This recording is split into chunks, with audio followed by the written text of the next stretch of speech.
باب إلى أين يرفع يديه. وقال أبو حميد في أصحابه: رفع النبي صلى الله عليه وسلم حذو منكبيه. وبه قال حدثنا أبو اليمان قال أخبرنا شعيب عن الزهري قال أخبرني سالم بن عبد الله بن عمر أن عبد الله بن عمر رضي الله تعالى عنه أنه قال: رأيت النبي صلى الله عليه وسلم افتتح التكبير في الصلاة فرفع يديه حتى حين يكبر حتى يجعلهما حذو منكبيه، وإذا كبر للركوع فعل مثله، وإذا قال سمع الله لمن حمده فعل مثله، وقال ربنا ولك الحمد ولا يفعل ذلك حين يسجد ولا حين يرفع رأسه من السجود. إلى أين يرفع يديه، ہاتھ کہاں تک اٹھائے گا؟ نماز کے شروع میں جو ہاتھ اٹھانا ہے تو کہاں تک اٹھایا جائے گا؟ اس کا امام بخاری رحمۃ اللہ علیہ نے خود اپنی طرف سے کوئی جواب نہیں دیا، البتہ روایت نقل کر دی ابو حمید ساعدی رضی اللہ تعالیٰ عنہ کی کہ ابو حمید نے اپنے ساتھیوں کے درمیان بیٹھے ہوئے یہ کہا کہ نبی کریم صلی اللہ علیہ وسلم نے اپنا ہاتھ اپنے مونڈھوں تک اٹھایا تھا۔ اب جب ابو حمید ساعدی کے روایت کا تذکرہ آگے آئے تو دیکھ لیجئے اس سے رفع یدین کا مسئلہ بھی حل ہو جائے گا۔ صفحہ 114 کھولیے۔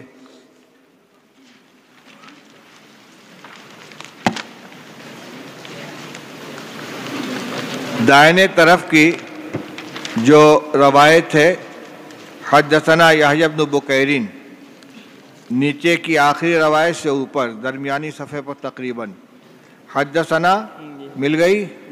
حدثنا یحییٰ بن بکیرین قال حدثنا اللیث عن خالد عن سعید عن محمد بن عمرو بن حلحلة عن محمد بن عمرو بن عطاء قال حدثني اللیث عن یزید بن ابی حبیب و یزید بن محمد عن محمد بن عمرو بن حلحلة عن محمد بن عمرو بن عطاء انہ کان جالسا، یہیں سے روایت شروع ہوتی ہے۔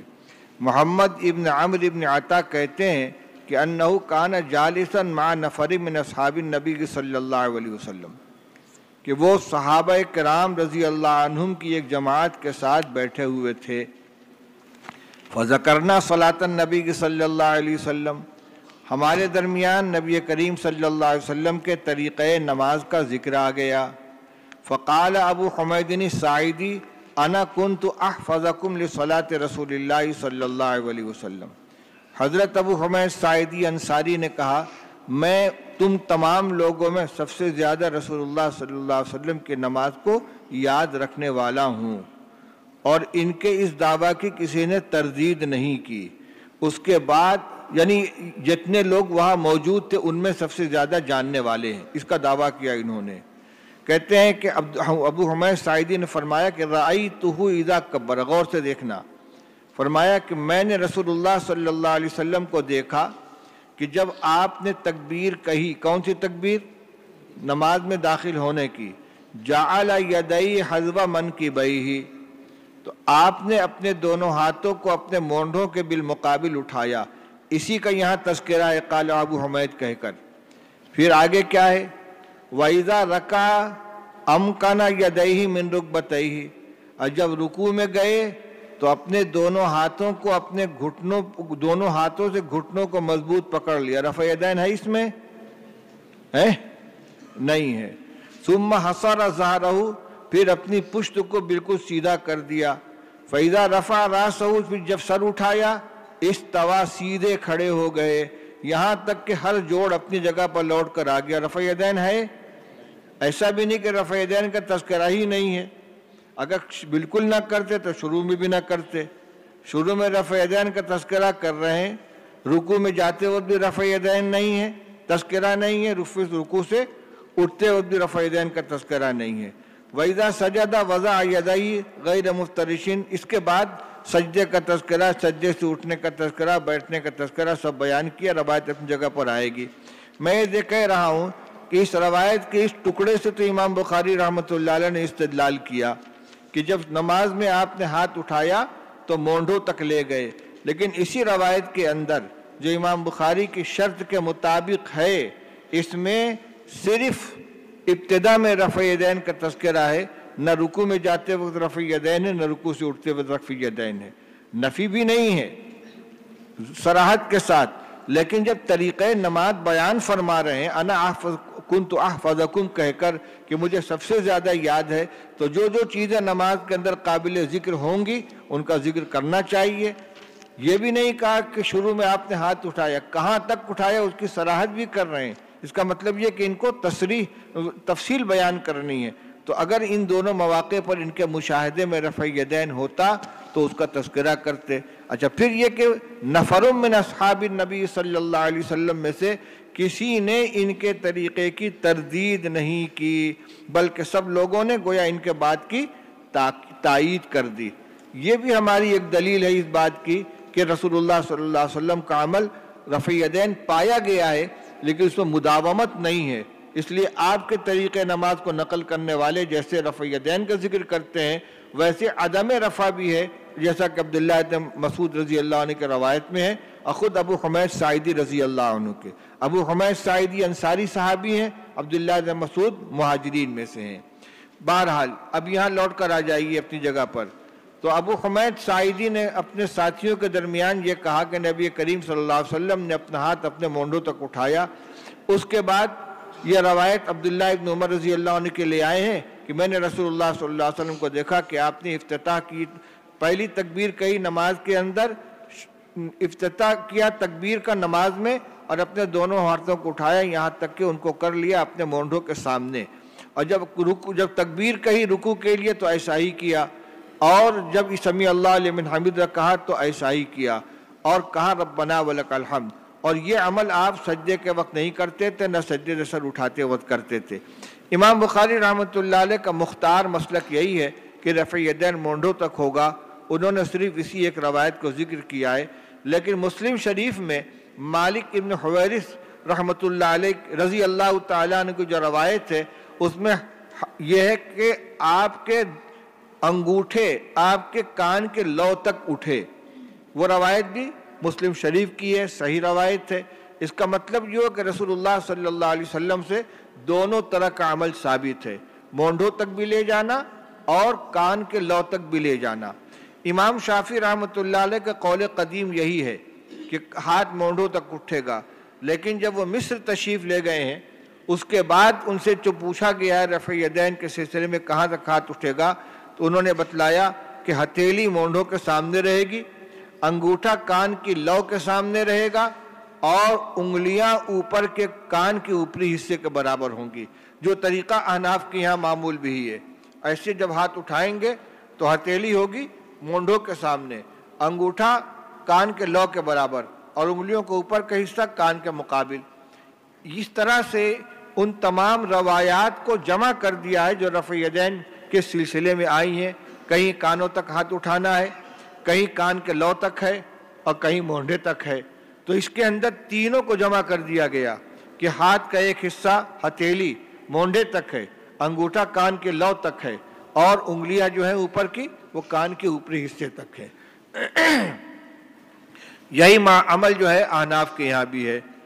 چلیے، باب رفع اليدين إذا قام من الركعتين. وبه قال حدثنا عياش بن الوليد قال حدثنا عبد الأعلى قال حدثنا عبيد الله عن نافع أن ابن عمر رضي الله تعالى عنه كان إذا دخل في الصلاة كبر ورفع يديه، وإذا ركع رفع يديه، وإذا قال سمع الله لمن حمده رفع يديه، وإذا قام من الركعتين رفع يديه.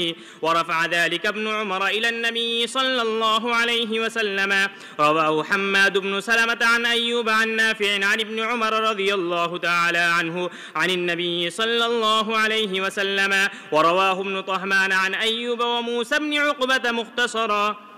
دو رکعت کے بعد جب تیسری رکعت کے لیے کھڑے ہوں اس وقت رفع یدین کرنا۔ ابھی دو مقام پر آیا تھا تکبیر تحریمہ کے علاوہ، ایک رکوع میں جاتے وقت، ایک رکوع سے اٹھتے وقت۔ وہ روایت بھی عبداللہ ابن عمر رضی اللہ تعالیٰ عنہ کی تھی، اور یہ روایت بھی عبداللہ ابن عمر رضی اللہ عنہ کی ہے، لیکن وہ مرفوع تھی، یہ ابتداءً موقوف ہے۔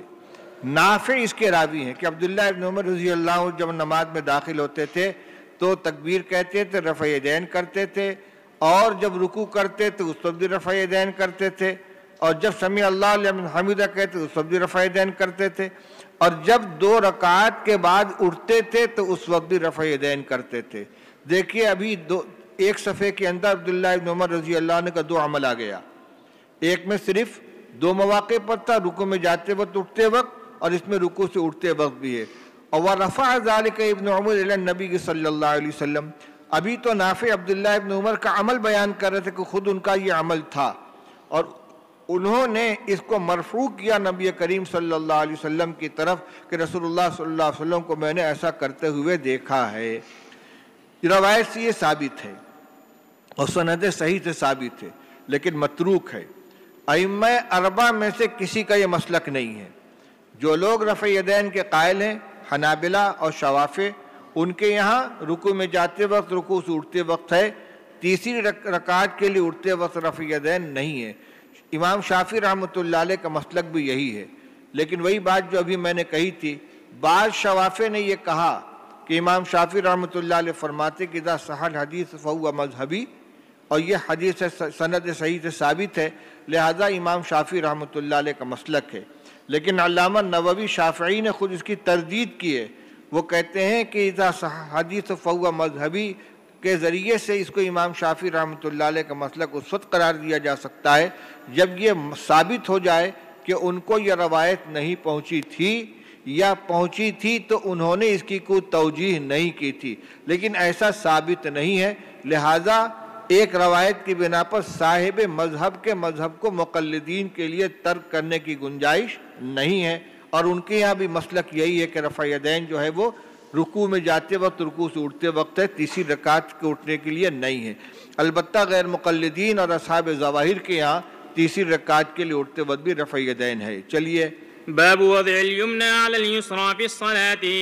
وبه قال حدثنا عبد الله بن مسلمة عن مالك عن أبي حازم عن سهل بن سعد رضي الله تعالى عنه أنه قال كان ناس يؤمرون أن يضع الرجل اليد اليمنى على ذراعه اليسرى في الصلاة. وقال أبو حازم لا أعلمه إلا ينمي ذلك إلى النبي صلى الله عليه وسلم. قال إسماعيل ينمى ذلك ولم يقل ينمي. نماز میں دائیں ہاتھ کو بائیں ہاتھ پر رکھنا، تکبیر تحریمہ کے بعد ہاتھ کو ہاتھ پہ رکھنا، یہ 3 ائمہ کے یہاں معمول بھی ہے۔ امام مالک رحمۃ اللہ علیہ ارسال کے قائل ہیں۔ ابن الحکم کی روایت جو سند روایت ہے امام مالک رحمۃ اللہ علیہ سے، اس میں تو وضع الید علی الید ہے، لیکن ابن القاسم کی جو روایت ہے امام مالک رحمۃ اللہ علیہ کے مذہب کی، اس میں ارسال ہے، اور مالکیہ کے عمل بھی اسی کے اوپر ہے کہ تکبیر تحریمہ کہنے کے بعد وہ ہاتھ کو لٹکا لیتے ہیں۔ اور ابن القاسم کی روایت کے مطابق فرض کے اندر تو ان کے یہاں ہاتھ باندھنا ممنوع ہے، اور نفل میں گنجائش ہے، ضروری اس میں بھی نہیں ہے۔ بقیہ 3 ائمہ کے یہاں تکبیر تحریمہ کے بعد ہاتھ باندھا جائے گا۔ کہاں باندھا جائے گا؟ ہمارے یہاں جگہ متعین ہے، اس میں 2 مسئلے متعین کرنے کے ہیں، ہاتھ کو کہاں باندھا جائے گا، کیسے باندھا جائے گا۔ ہمارے یہاں ہاتھ باندھنے کی جگہ تو ناف کے نیچے ہے، اور اس کا طریقہ یہ ہے کہ دائیں ہاتھ کی ہتھیلی کا اندر کا حصہ بائیں ہاتھ کی ہتھیلی کی پشت پر رکھا جائے، اور بیچ کی 3 انگلیوں کو کلائی پر لمبا کر دیا جائے، اور چھوٹی انگلی اور انگوٹھے کا حلقہ بنا لیا جائے۔ اس میں بھی جمع بین الروایات مقصود ہے کہ ہاتھ رکھنے کی بھی روایت ہے، پکڑنے کی بھی روایت ہے، تو رکھنا بھی پایا جائے اور پکڑنا بھی پایا جائے۔ امام شافعی رحمۃ اللہ علیہ کے یہاں 2 عمل ہے، ناف سینے کے اوپر اور سینے کے نیچے۔ حنابلہ کے یہاں جو عمل ہے وہ سینے کے نیچے کا ہے، یعنی ناف کے اوپر اور سینے کے نیچے۔ چنانچہ حرمین کے اندر جو ائمہ ہیں، جو مسلک کے اعتبار سے اصل حنابلہ ہیں، اور سعودی لوگ بھی زیادہ تر اسی مسلک کے ماننے والے ہیں، وہ سب کے سب ہاتھ یوں باندھتے ہیں، یعنی سینے پر ہاتھ نہیں باندھتے، لیکن ناف کے نیچے بھی نہیں لے جاتے، ناف پر ہاتھ ہوتا ہے، یعنی سینے کے نیچے۔ اس سلسلے میں صحیح روایات جو ہیں وہ ناطق نہیں ہے، بس صرف ہاتھ باندھنے کا ذکر ملتا ہے۔ اسی لیے امام ترمذی رحمۃ اللہ علیہ نے روایات کو ذکر کرنے کے بعد والکل واسع کہہ کر چھٹی کر دی کہ گنجائش ہر ایک کی ہے۔ البتہ جو حضرات سینے پر ہاتھ باندھنے کے قائل ہیں وہ ایک روایت پیش کرتے ہیں، لیکن وہ روایت انتہائی ضعیف ہے، کیونکہ اس کے راویوں میں مؤمل ابن اسماعیل نام کے ایک راوی ہیں جن کے روایت سے استدلال نہیں کیا جا سکتا۔ البتہ ہم جو ناف کے نیچے ہاتھ باندھنے کے قائل ہیں تو ہماری دلیل مصنف ابن ابی شیبہ میں حضرت علی رضی اللہ تعالیٰ عنہ کی روایت ہے جس کی سند ثابت ہے۔ وہ کہتے ہیں من السنتی وضع الکف علی الکف تحت السرتی، سنت میں سے ہے ہتھیلی کو ہتھیلی پر رکھنا ناف کے نیچے۔ اس میں دونوں بات آ گئی، رکھنے کا طریقہ کیا ہے؟ ہتھیلی کو ہتھیلی پر رکھیں گے اور ناف کے نیچے رکھیں گے۔ تو جب ایک صحابی من السنت کہہ کر کوئی بات بیان کرے تو ظاہر بات ہے کہ سنت سے مراد نبی کریم صلی اللہ علیہ وسلم کی سنت ہوگی، لیکن یہاں بھی اختلاف جو ہے یہ اولا غیر اولا کا ہے، والکل واسعون۔ چلیے باب الخشوع اس فی میں اخیر میں الصلاة۔ ایک لفظ آیا ہے کہ ابو حازم، اس میں روایت میں ہے مالک ابو حازم نقل کرتے ہیں سالم بن سعد رضی اللہ تعالیٰ عنہ سے کہ کان ناس یؤمرون، لوگوں کو حکم دیا جاتا تھا کہ آدمی اپنے داہنے ہاتھ کو بائیں کلائی پر رکھے نماز میں۔ کہاں حکم دیا جاتا تھا؟ کون حکم دیتا تھا؟ ابو حازم کہتے ہیں میں یہی جانتا ہوں کہ اس کی نسبت رسول اللہ صلی اللہ علیہ وسلم کی طرف کی ہے راوی نے، کہ حضور صلی اللہ علیہ وسلم حکم دیتے تھے۔ اور اسماعیل کہتے ہیں ینمی ذالکہ کے بجائے یونما ذالکہ، اس حکم کی نسبت رسول اللہ صلی اللہ علیہ وسلم کی طرف کی جاتی تھی۔ چلیے باب الخشوع في الصلاة. وبه قال حدثنا إسماعيل قال حدثني مالك عن أبي الزناد عن الأعرج عن أبي هريرة أن رسول الله صلى الله عليه وسلم قال هل ترون قبلتي ها هنا والله ما يخفى علي ركوعكم ولا خشوعكم وإني لأراكم وراء ظهري. وبه قال حدثنا محمد بن بشار قال حدثنا غندر قال حدثنا شعبة قال سمعت قتادة عن أنس بن مالك رضي الله تعالى عنه عن النبي صلى الله عليه وسلم قال أقيموا الركوع والسجود فوالله إني لأراكم من بعدي وربما قال من بعد ظهري إذا ركعتم وسجدتم. نماز کے اندر خشوع کا ہونا، نماز میں خشوع مطلوب ہے۔ اب اس کا درجہ کیا ہے؟ امام غزالی رحمۃ اللہ علیہ تو اس کو نماز کی صحت کے لیے شرط قرار دے دیا کہ اگر نماز میں خشوع نہیں ہوگا تو نماز ادا ہی نہیں ہوگی۔ لیکن جمہور کے نزدیک ادائے فریضہ کے لیے خشوع شرط نہیں ہے، البتہ کمال مقبولیت کے لیے خشوع شرط ہے۔ اللہ کے ہاں مقبول ہو، قرب کا ذریعہ بنے، اور جو ان الصلاۃ تنہی عن الفحشاء والمنکر کی خصوصیات ہیں وہ پوری پائی جائیں، اس کے لیے نماز کا کامل ہونا ضروری ہے، اور کمال صلاۃ کے اندر خشوع بھی داخل ہے۔ اب اس خشوع کا مصداق کیا چیز ہے؟ روایت سے اس کا مصداق دو چیزیں معلوم ہوتی ہیں۔ ایک تو ایسی ہیئت نماز میں کہ جس سے عاجزی ظاہر ہو، آدمی کھڑا ہو تو قیام کے اندر سیدھا کھڑا ہو، قد سیدھا ہو اور نگاہ جھکی ہوئی ہو۔ دوسری چیز یہ ہے کہ ہر عمل کے اندر نگاہ کی جگہ متعین کی گئی ہے، چنانچہ قیام میں نگاہ سجدہ گاہ کے اوپر ہوگی، رکوع میں اپنے پیر کے انگوٹھے پر ہوگی، سجدے میں اپنی ناک کے اوپر ہوگی، التحیات میں اپنی گود کے اندر ہوگی، اور سلام پھیرتے وقت دائیں بائیں مونڈھے کے اوپر ہوگی۔ یعنی جہاں تک نگاہ جاتی رہتی ہے اس کے آگے اس کو نہ بڑھایا جائے۔ مسنون ہیئت پر عمل کرنے میں، رکوع سجدہ کرنے میں، قومہ جلسہ کرنے میں جس جگہ نظر رہتی اسی جگہ اس کو رکھا جائے، اس سے آگے نہ بڑھایا جائے، یہ خشوع کا تقاضا ہے۔ اور بعض قرائن سے خشوع کے معنی سجدہ کرنے کے ہیں، چنانچہ روایت آگے آ رہی ہے۔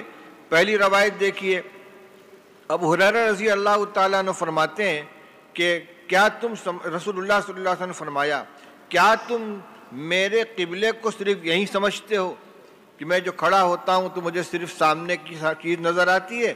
واللہ ما یخفی علی رکوعکم ولا خشوعکم، بخدا نہیں چھپتی ہے میرے اوپر، نہیں چھپتا ہے میرے اوپر تمہارا رکوع، نہ تمہارا خشوع، اور میں تم کو اپنے پشت کے پیچھے سے بھی دیکھتا ہوں۔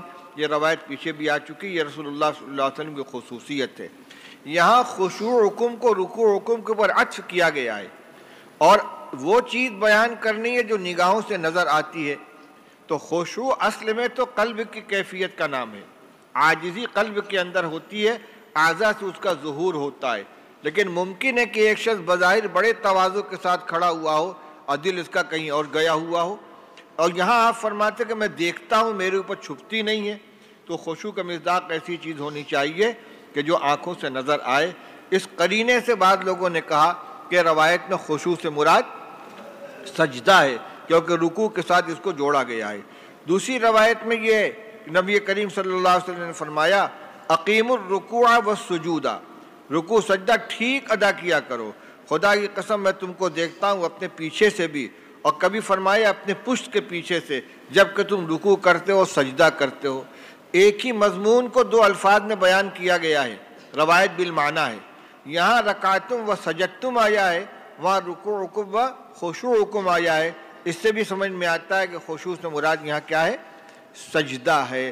اس لیے کہ خشوع اصل میں عاجزی کا نام ہے، اور سب سے زیادہ عاجزی نماز کے اندر کہاں پائی جاتی ہے؟ حالت سجدہ میں پائی جاتی ہے، جب آدمی اپنے پیشانی کو جو اس کے اعضاء میں سب سے ارفع ہے اس کو عاجزی کے ساتھ زمین کے اوپر رکھ دیتا ہے۔ اور خشوع مطلوب ہے دونوں بلکہ تینوں معنی میں، سجدہ صحیح طریقے سے ہو، اعضاء کے اعتبار سے بھی تواضع کا ظہور ہو، اور قلب کے اندر بھی عاجزی ہو۔ جس معنی میں خشوع کو لیا جائے گا وہ نماز کے اندر مطلوب ہے۔ لیکن صحت صلاۃ کے لیے خشوع اور وہ قلب کی حاضری اور استحضار کو شرط نہیں قرار دیا گیا فقہا کے نزدیک، لیکن کمال صلاۃ کے لیے اس کو ضروری قرار دیا گیا ہے۔ یقرأ بعد التکبیر۔ جی باب ما يقرأ بعد التكبير. وبه قال حدثنا حفص بن عمر قال حدثنا شعبة عن قتادة عن أنس رضي الله تعالى عنه أن النبي صلى الله عليه وسلم وأبا بكر وعمر كانوا يفتتحون الصلاة بالحمد لله رب العالمين. وبه قال حدثنا موسى بن إسماعيل قال حدثنا عبد الواحد بن زياد قال حدثنا عمارة بن القعقاع قال حدثنا أبو زرعة قال حدثنا أبو هريرة رضي الله تعالى عنه أنه قال كان رسول الله صلى الله عليه وسلم يسكت بين التكبير وبين القراءة إسكاتة قال أحسبه قال هنية فقلت بأبي أنت وأمي يا رسول الله إسكاتك بين التكبير وبين القراءة ما تقول قال أقول اللهم باعد بيني وبين خطاياي كما باعدت بين المشرق والمغرب اللهم نقني من الخطايا كما ينقى الثوب الأبيض من الدنس اللهم اغسل خطايا بالماء والثلج والبرد. ما یقرأ بعد التکبیر، تکبیر تحریمہ کے بعد کیا پڑھے؟ یہ نہیں کرے کہ حل یقرأ، کچھ پڑھے کہ نہ پڑھے۔ اس کا مطلب یہ ہے، ان کے نزدیک راجح یہ ہے کہ تکبیر تحریمہ کے بعد اور قرأت شروع کرنے سے پہلے کوئی دعا پڑھنا چاہیے، لیکن متعین نہیں کر رہے ہیں کہ وہ دعا کیا ہے ترجمۃ الباب میں۔ البتہ روایت پیش کر دی جس سے ایک ذکر اس موقع کا ثابت ہو جاتا ہے کہ وہ رسول اللہ صلی اللہ علیہ وسلم اس موقع پر کیا دعا پڑھا کرتے تھے۔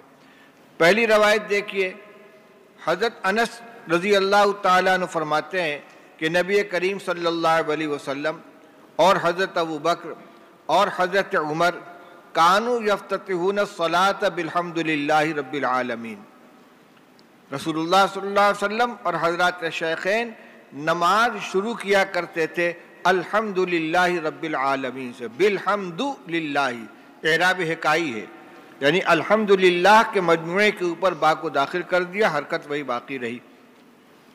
اس روایت کی بنا پر امام مالک رحمۃ اللہ علیہ کے یہاں دعائے استفتاح نہیں ہے۔ ان کا مسلک یہی ہے کہ نماز تکبیر تحریمہ کے فوراً بعد قرأت شروع کر دی جائے گی، کوئی دعا نہیں ہے۔ اس روایت کو بھی پیش کر دیا امام بخاری رحمۃ اللہ علیہ نے، تاکہ معلوم ہو جائے کہ امام مالک رحمۃ اللہ علیہ کا یہ مسلک ہے، ان کی بنیاد کیا، ان کا مستدل کیا ہے۔ لیکن بقیہ ائمہ دعا کے پڑھنے کے قائل ہیں، اور اس دعا کا پڑھنا سنت ہے، واجب کسی کے نزدیک نہیں ہے۔ اور دعاؤں کے بارے میں توسع ہے۔ ایک دعا یہاں ذکر کی جا رہی ہے، روایت دیکھیے، حضرت ابو ہریرہ رضی اللہ تعالیٰ عنہ فرماتے ہیں کہ رسول اللہ صلی اللہ علیہ وسلم تکبیر تحریمہ اور قرأت کے درمیان تھوڑا سا سکتہ اختیار کرتے تھے، یسکتو اسکاتتن، تھوڑی دیر خاموش رہتے تھے، آواز سنائی نہیں دیتی تھی۔ قال احسبہ ہنیتن، حضرت ابو ہریرہ کے شاگرد ابو زرعہ کہتے ہیں میرا خیال یہ ہے کہ حضرت ابو ہریرہ نے اس موقع پر اسکاتتن کے بعد ہنیتن بھی کہا تھا، یعنی بہت تھوڑی دیر ٹھہرتے تھے۔ تو میں نے عرض کیا، حضرت ابو ہریرہ فرماتے ہیں میں نے عرض کیا کہ آپ پر میرے ماں باپ قربان ہو یا رسول اللہ، آپ کا جو سکوت ہے تکبیر اور قرأت کے درمیان، تو آپ اس میں کیا پڑھتے ہیں؟ کیونکہ وہ جہر کے ساتھ نہیں ہوتا تھا، بھئی آواز ذرا سا تیز کرو، مجھے بہت قریب جانا پڑتا ہے، آپ کیا پڑھتے ہیں وہ معلوم ہو جائے، کیونکہ آواز سنائی نہیں دیتی تھی۔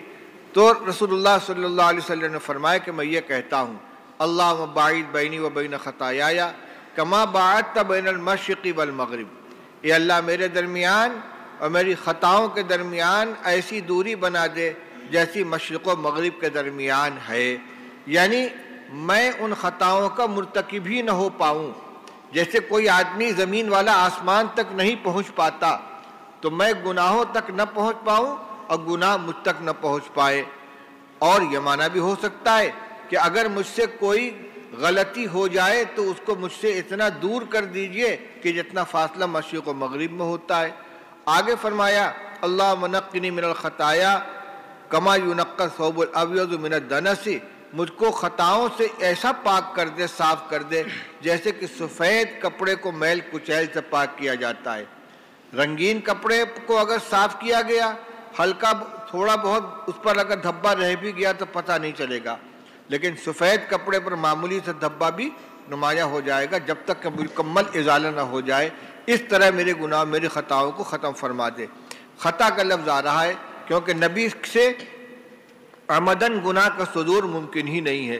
فرمایا اللہم اغسل خطایا بالماء والثلج والبرد، میرے خطاؤں کو دھل دیجئے پانی سے اور برف سے اور اولے سے۔ ثلج کہتے ہیں برف کو، جو سردی کے موسم میں آسمان سے برستی اور تہ بتہ جمتی چلی جاتی ہے، اور برد کہتے ہیں جمے ہوئے برف کے ٹکڑوں کو جن کو اولا کہا جاتا ہے۔ ان سے میل کچیل انتہا درجے کی صاف ہو جاتی ہے۔ تو یہ دعا رسول اللہ صلی اللہ علیہ وسلم پڑھتے تھے۔ لیکن اس کے علاوہ سب سے زیادہ مضبوط سند کے ساتھ جو دعا منقول ہے وہ دعائے ثنا ہے، سبحانک اللہم و بحمدک و تبارک اسمک و تعالی جدک و لا الہ غیرک۔ چنانچہ احناف اور حنابلہ دعائے ثنا ہی پڑھنے کے قائل ہیں، اور امام شافعی رحمۃ اللہ علیہ کے یہاں دعائے توجیہ، انی وجہت وجہ للذی فطر السماوات والارض حنیفا وما انا من المشرکین ان صلاتی و نسکی و محیای و مماتی للہ رب العالمین لا شریک لہ وبذلک امرت وانا من المسلمین، یہ دعا پڑھی جاتی ہے، اس کو توجیہ کہتے ہیں۔ تو گویا تین دعائیں ہو گئیں، توجیہ اور اللہم باعد بینی و بین خطایایا اور دعائے ثنا۔ احناف اور حنابلہ کے یہاں دعائے ثنا راجح ہے، مختار ہے، شوافع کے یہاں توجیہ راجح ہے، اور بعض لوگوں کے یہاں انہی کے نزدیک توجیہ اور دعائے ثنا دونوں کو جمع کیا جائے گا، اور گنجائش اس دعا کی بھی ہے جو حدیث پاک کے اندر آئی ہے۔ گویا اس میں توسع ہے، اور اختیار کس کو کیا جائے اس کے بارے میں اپنا اپنا مسلک ہے۔ چلیے، باب وبه قال حدثنا ابن ابی مریم۔ ایک بات اور معلوم ہو گئی، جو اوپر پہلی روایت میں آیا ہے کہ حضرت ابوبکر، حضرت عمر اور رسول اللہ صلی اللہ علیہ وسلم شروع کیا کرتے تھے نماز کو الحمدللہ رب العالمین کے ذریعے، تو اس سے جو امام مالک رحمۃ اللہ علیہ نے استدلال فرمایا ہے کہ آپ کچھ پڑھتے نہیں تھے، ایسا صحیح نہیں ہے، کیونکہ بعض روایتوں میں بجائے یفتتحون الصلاۃ کے یفتتحون القراءۃ بالحمدللہ رب العالمین بھی آیا ہے کہ رسول اللہ صلی اللہ علیہ وسلم قرأت کا آغاز الحمدللہ رب العالمین سے کرتے تھے۔ اس کا معنی یہ ہوا کہ جو آواز سنائی دیتی تھی وہ پہلی آواز الحمدللہ رب العالمین تھی، لیکن اس کے پہلے آپ اسکاتہ فرماتے تھے، جیسا کہ بعد والی روایت سے معلوم ہو گیا۔ ضمناً ایک بات اور بھی معلوم ہو گئی کہ رسول اللہ صلی اللہ علیہ وسلم، حضرت ابوبکر، حضرت عمر، یہ حضرات جہر بسم اللہ کے قائل نہیں تھے۔ سورہ فاتحہ کی قرأت الحمدللہ رب العالمین سے کرتے تھے۔ یہی مسلک حنابلہ کا بھی، یہی احناف کا بھی ہے، اور یہی مالکیہ کا ہے۔ حضرات شوافع کے یہاں چونکہ بسم اللہ سورہ فاتحہ کا بھی جز ہے اور ہر سورت کا جز ہے، اس لیے ان کے نزدیک سورہ فاتحہ کے ساتھ بھی بسم اللہ کا جہر کیا جائے گا، اور ہر سورت کے شروع میں جہاں قرأت ضم سورہ ہو اور سورت سے کو ملایا جائے وہاں بسم اللہ کی جائے گی۔ لیکن بخاری شریف کی اس روایت سے معلوم ہوتا ہے کہ یہ تینوں اکابر جو ہیں رسول اللہ صلی اللہ علیہ وسلم اور حضرات شیخین، یہ قرأت شروع کرتے تھے الحمدللہ رب العالمین سے۔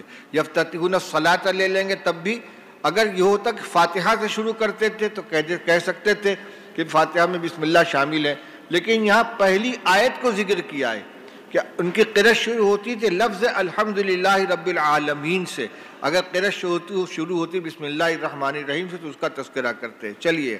باب وبه قال حدثنا ابن أبي مريم قال أخبرنا نافع بن عمر قال حدثني ابن أبي مليكة عن أسماء بنت أبي بكر رضي الله تعالى عنها أن النبي صلى الله عليه وسلم صلى صلاة الكسوف فقام فأطال القيام ثم ركع فأطال الركوع ثم قام فأطال القيام ثم ركع فأطال الركوع ثم رفع ثم سجد فأطال السجود ثم رفع ثم سجد فأطال السجود ثم قام فأطال القيام ثم ركع فأطال الركوع ثم رفع فأطال القيام ثم ركع فأطال الركوع ثم رفع فسجد فأطال السجود ثم رفع ثم سجد فأطال السجود ثم انصرف فقال قدرت مني الجنة حتى لو اشترأت عليها لجئتكم بقطاف من قطافها ودنت مني النار حتى قلت أي رب أو أنا معهم فإذا امرأة حسبت أنه قال تخدشها هرة قلت ما شأن هذه قال حسبتها حتى ماتت جوعا لا طعمتها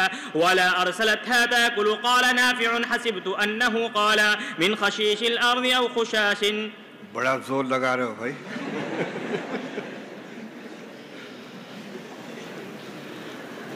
یہ باب کا عنوان بعض نسخوں میں ہے اور اکثر میں نہیں ہے۔ پہلے روایت دیکھ لیجئے تو پھر اس کا ربط معلوم ہو جائے اوپر سے۔ یہ روایت اصل میں صلاۃ کسوف سے متعلق ہے۔